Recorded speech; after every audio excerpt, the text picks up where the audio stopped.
can tell you that immediately, the moment she opened her mouth, you could see that Combs was listening intently to everything that she has to say, as well as those jurors. After Jennifer Lopez was dragged into the Diddy lawsuit over allegedly being the gun mule in a 1999 nightclub shooting where Diddy and J-Lo allegedly made a rapper named Shine take the fall and spend 10 years in prison for them, people have started digging into her past, and it raises some questions. She joins us now, sharing her story. Natanya, thank you so much for being with us. I can't imagine what you've been through since 1999, and then all the emotions that must be coming up over the last couple of days. Law enforcement sources are expecting the feds to widen the Diddy probe to include previous criminal investigations. Now, we know Diddy was criminally investigated regarding that shooting in New York, but I didn't realize the extent of J-Lo's involvement. OMG, y'all, it's happening. It's really happening. Jennifer Lopez, yes, Jenny from the block, has officially vanished into thin air. But don't go thinking she's all filming some glamorous rom-com. No, honey, word on the street is she's in deep trouble. And we mean the kind of trouble that has the feds breathing down your neck. So what exactly went down? Well, buckle the hell up, because Cassie Ventura, Diddy's ex, who's been dragging skeletons out of closets left and right, just let off a courtroom bombshell that might change the game forever. Cassie, fighting tears, shaking on the stand, spilled that Diddy once handed her a loaded weapon right before they walked into a club. Yes, a loaded one. And the horror in her voice? Unmistakable. The trauma was so thick you could cut it with a knife. But baby, that's not even the real gag. The real shocker? J-Lo might have done the exact same thing years earlier. Reports are now surfacing, backed by old lawsuits, testimonies, and receipts, that J-Lo allegedly smuggled a weapon for Diddy back in the night. Not just that, but helped him cover up a crime that got an innocent man tossed behind bars. And suddenly, J-Lo's total disappearance from the spotlight? It's making a lot more sense. Because if Diddy's empire crumbles under the weight of Cassie's testimony, J-Lo might be tumbling right down with him. When she was on the stand, at times she became visibly upset, wiping away tears as she gave her evidence. Here's where things go really dark, folks. According to court docs from Rodney Lil Rod, Jones's lawsuit, J-Lo personally smuggled a gun into a New York City nightclub for Diddy back in 1999. That same night, all hell broke loose. 3 people were shot. One woman, Natasha Rubin, was hit right in the face. Let that sink in. And yet, J-Lo walked away, untouched, like it never happened. Girl, it's giving ride or die, but make it criminal. And this ain't no case of wrong place, wrong time. This is calculated. This is active involvement. This is being part of Diddy's twisted game. As we talked about in the first part, there seems to be some misinformation or misunderstanding of what really went down in that trial, what was said, what people were blamed for, what they were not. I'd love to hear your perspective and specifically kind of what you wish people understood about that trial that maybe they don't at this time. I mean, even from the very day that the thing took place, because if you notice their mugshots, only Shine truly has a mugshot. Puffy and J-Lo, Puffy's in front of a concrete wall, J-Lo is in front of a bulletin board in some old t-shirts. Now, I want everyone to think that was the night of the shooting. You don't think at Christmas time, Puffy and J-Lo went out in some old raggedy t-shirts, right? No, there was already a agenda afoot to conceal what they had on, to try to sway the minds of people, to throw your memory off, but they couldn't throw my memory off. Now, here's where the tea overflows. Diddy's own driver stepped into the courtroom and testified that J-Lo, yes, Ms. Lopez herself, named rapper Shine Barrow as the shooter that night, like flat out pointed the finger. And if that's true, we're not just talking about smuggling a weapon anymore. We're talking framing someone, sending someone innocent to jail for a crime she knew he didn't commit. Shine ended up serving serious time, and all the while, Diddy and J-Lo, they were out living their best lives, jet-setting, smiling for the paparazzi, playing the power couple role while someone else rotted behind bars. Shine has never held back either. For years, he's been saying Diddy set him up. And with Cassie, Lil Rod, and now this testimony, those claims, they're aging like fine wine. Former Bad Boy security chief Gene Deal even alleged that Diddy said he hated Shine, which begs the question, was this setup intentional from the jump? And was J-Lo complicit? It's real talk, but I gotta ask you, right? I seen a trailer for a Shine documentary that you went in. How did that come about, you being in that documentary?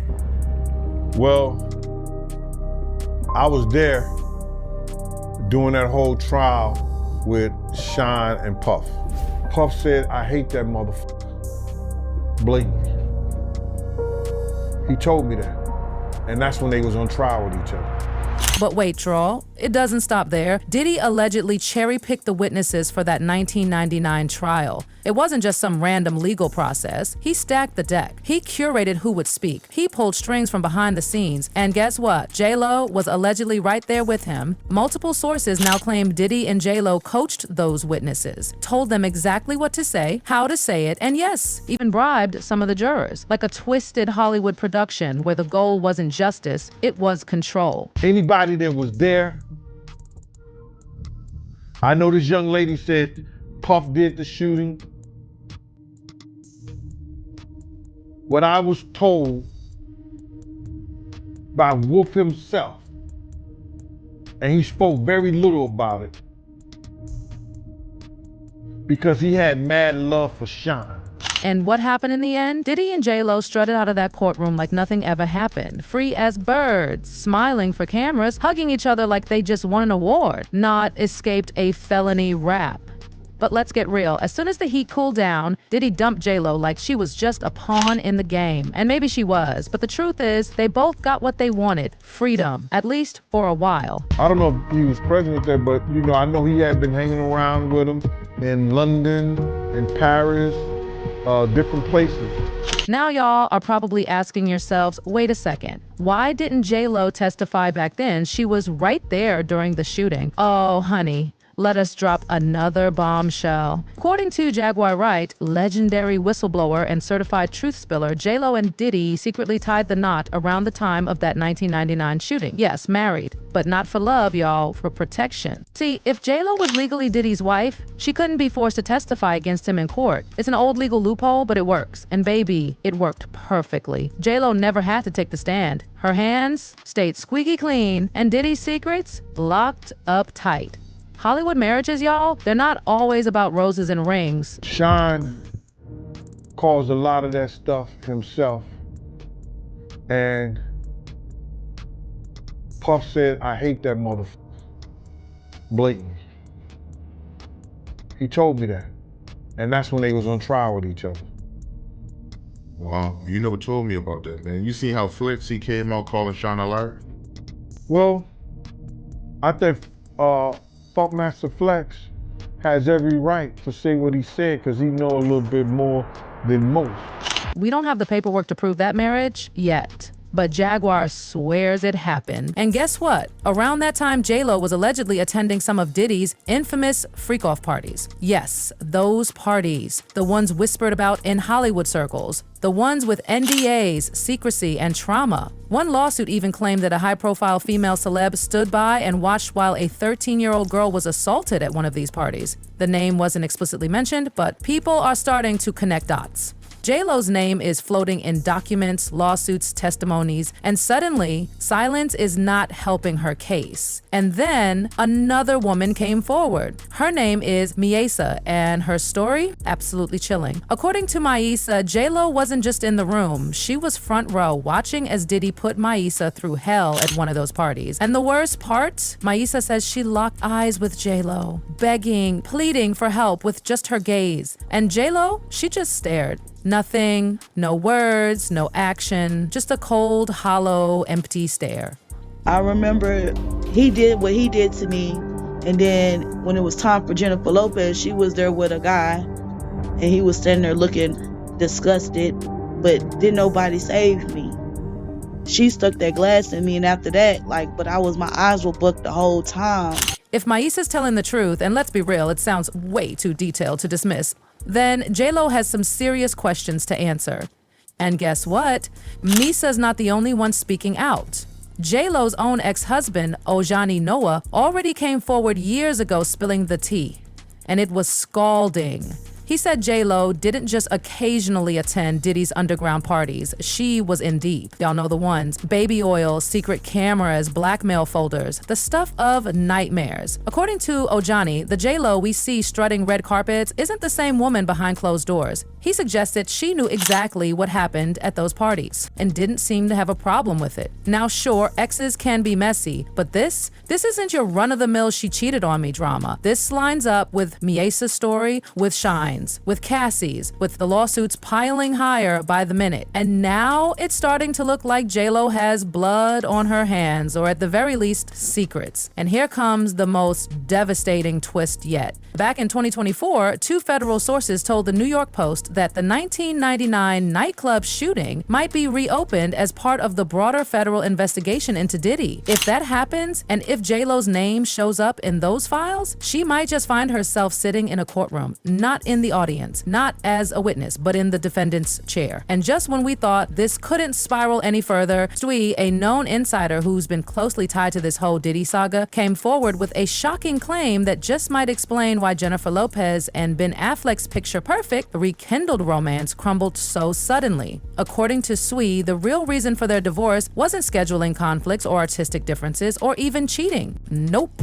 The feds allegedly showed Ben a tape. Not just any tape, y'all. A tape showing J-Lo and Diddy at one of those disturbing freak-off parties. Just imagine Ben Affleck sitting there, probably thinking he's about to view evidence tied to a federal case, only to see his wife, yes, his wife, allegedly involved in scenes too twisted to even describe on national television. Ben, who had just reignited a whole fairy tale romance with his old flame, allegedly couldn't even look at her the same after that. And honestly, who would? Because when you're watching something that makes you question who your partner really is, there's no coming back from that. News scenes. Did y'all hear about what's his name? Suge Knight. He said, baby, he think the reason why Jennifer Lopez and Ben Affleck broke up because he feels that they had some tapes at Diddy's mansion that showed her in a compromising position, and that the FBI allegedly may have sent those tapes to Ben Affleck. Ben Affleck is a white man in America, and he's a very prominent man. They say he's a darling,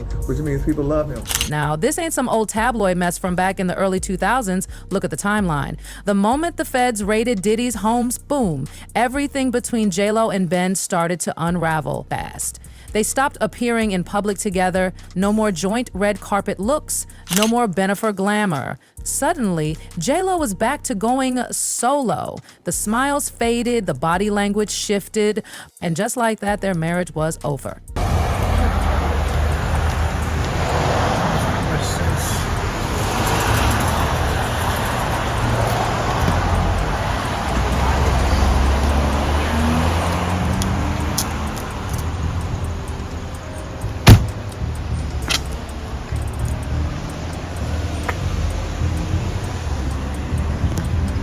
Jennifer Lopez, who's built a brand on being classy, clean, and untouchable, might not be so squeaky after all, because these new court documents, they're painting a wildly different picture. A picture of someone who may have spent years hiding behind glitz and glamour while helping a dangerous man silence victims and bury the truth. And with Cassie finally spilling everything in front of a judge, J-Lo's silence has become deafening. While Cassie's been reliving her trauma under oath, J-Lo has vanished, gone, like a ghost. No press, no appearances, no social media updates, zip. And people are starting to ask the question, is she hiding from the cameras or hiding from the law? Because Cassie's testimony, it's nothing short of horrifying. She exposed Diddy as someone who wanted total control, not just of her image, not just of her career, but her entire existence. Her home, her car, her phone. He paid for it all. But it wasn't a gift, it was a trap. He gave just so he could take it back and punish her whenever she didn't obey. And then the abuse turned physical. Cassie choked up in court while describing how Diddy would smash her head, knock her down, drag her across the room, kick her. She described black eyes, swollen lips, knots on her forehead. And then came the freak-offs. She said they were so exhausting, she needed a recovery period from uses of drugs and the physical exhaustion of the activities at play. These weren't rumors. These weren't whispers. Cassie confirmed it all. Under oath, she said Diddy started taking her to these twisted freak-off parties during their first year together. He would hire male escorts, yes, hire them to do things to her while he watched. Strippers, dancers, Craigslist finds, all for his sick amusement. And these weren't isolated events. Some of these parties lasted 4 days. 4 days. Cassie said she did it just to make him happy, but what it really did, it destroyed her. She said it made her feel worthless, like she was just a tool, whatever it took to escape the nightmare she was living in. And did Diddy care? He orchestrated every bit of it, directed her to find the men, paid them based on their performance. Some got $1,500, 0 cents, others $6,000, 0 cents, and yes, many of them were identified in court, including a man named Daniel Phillip, who's already testified. Said that Sean Combs directed everything from what she had on to the lighting in the room to how she was supposed to interact with the person that she was having sex with. And again, just to reiterate what is a freak off, the freak off essentially was something that Cassie said she learned about through Sean Combs about a year into their relationship. He described it as voyeurism, wanting to watch her have sex with someone else. And she said that she did it because she was 22, 21, she was young, she didn't know any better, and that she wanted to please Sean Combs. And at some point in time, she actually had said that she looked forward to the freak-offs. Why did Cassie express looking forward to these said freak-offs? When the prosecution asked her, was there ever a time that you enjoyed the freak-offs? This is when Cassie got choked up and she said, I did, but only because I got to spend one-on-one time with Combs. And here's where the circle closes on J-Lo. You mean to tell us that Jennifer Lopez, who dated Diddy in his prime chaos years, didn't know about any of this? Girl, please. She was there before Cassie. She knew what he was like. She witnessed the manipulation, the control, the obsession. And now insiders are saying she's terrified of being subpoenaed, terrified of taking the stand. So what does someone do when they're scared of getting dragged into court? They disappear, poof, gone. Some even claim she's fled the country, not on vacation, but to a place with no extradition treaty with the United States. Because if this case blows wide open, and it's looking like it will, then anyone tied to Diddy might be next on the list. And guess who was tied to him the tightest back in 1999? J-Lo. So the question we're all dying to ask is this. Is Jennifer Lopez about to be the next big name to fall in Diddy's dark, disturbing spiral? Was she really helping him behind closed doors all these years? Or is she just another pawn who got swept up in his madness? Well, the evidence is stacking. The testimonies are lining up. And public opinion, let's just say social media is not cutting her any slack. People are bringing up everything. Her career trajectory, her fame, her suspicious rise to the top. One viral tweet said it best. She's not huge because she's a talented singer. The talent never matched the fame. And if this whole thing proves she was shielding Diddy, or worse, enabling him, then her empire could come crashing down faster than anyone expected.